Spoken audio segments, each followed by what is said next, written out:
화나실 때는 혼자 참지 말고.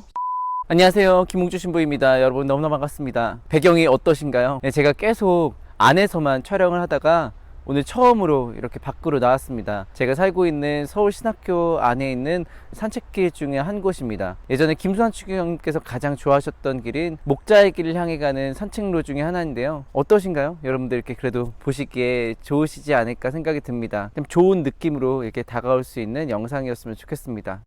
오늘 저는 여러분들과 화를 잘 푸는 방법에 대해서 한번 좀 이야기를 나눠볼까 합니다. 제가 얼마 전에 정말 화가 오랜만에 났었습니다. 제가 물론 개인적인 관계라든지 아니면 제 삶의 자리 안에서 있었던 일은 아니고요. 어떤 분이 이제 자신의 생각을 이제 미디어를 통해서 많은 사람들에게 이제 전달을 했는데 제가 그 생각과 좀 다른 의견을 가지고 있었습니다. 그래서 좀 화가 나더라고요. 그래서 제 나름대로의 생각을 글로 좀 정리를 해보기도 하고 또 계속 그러면서도 마음속에 부정적인 생각들이 계속 오고 가는 겁니다. 그러다가 이제 결국은 제 주변의 선배 신부님들과 저의 마음을 이제 공유를 같이 하기 시작을 했습니다. 그런데 선배 신부님들께서 물론 먼저 굉장히 큰 위로를 해 주었습니다. 그 다음에 또 신부님들께서 나름대로의 의견들을 저에게 제시를 해 주시면서 이야기를 함께 나누었습니다. 그러고 나니까 제 마음에 있던 화가 아주 자연스럽게 가라앉기 시작하면서 그 다음에 이제 제 모습이 보이기 시작하는 거예요. 어떤 부분들이 잘못됐고 또 어떤 부분들은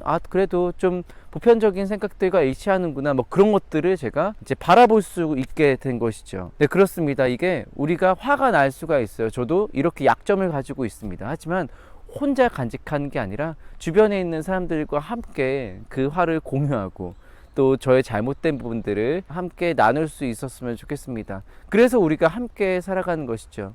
그럴 때 제가 그랬던 것처럼 그때는 모르지만 제가 화에 매몰될 땐 모르거든요. 하지만 주변 사람들과 함께 나누면 좀 더 다양한 의견들을 내가 들을 수가 있고, 그렇게 되면 내가 내 모습이 어떤 부분들은 잘 됐고 또 어떤 부분들은 분명히 문제가 있는지 그렇게 알 수가 있습니다. 그리고 결정적으로 내 화가 누군가에 의해서 사그라들게 됩니다.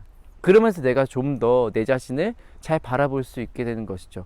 화가 날 땐 잘 모르더라고요. 그래서 참 하느님께서 우리를 혼자 내버려 두지 않고 함께 살아갈 수 있게 해주시는 것이고, 또 그 시간이 지나고 뒤돌아보았을 때 하느님의 뜻을 그제야 알 수 있게끔 우리가 시간 안에 살 수 있게 해주는 것입니다.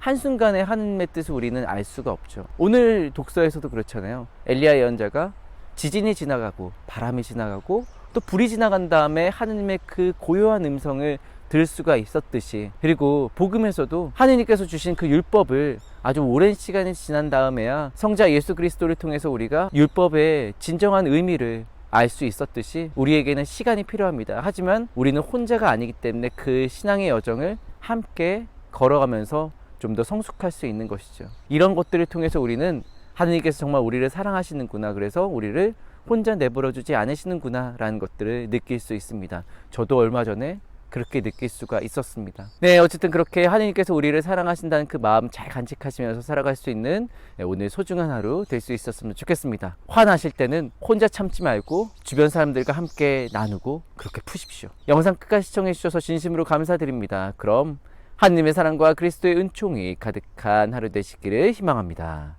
아멘.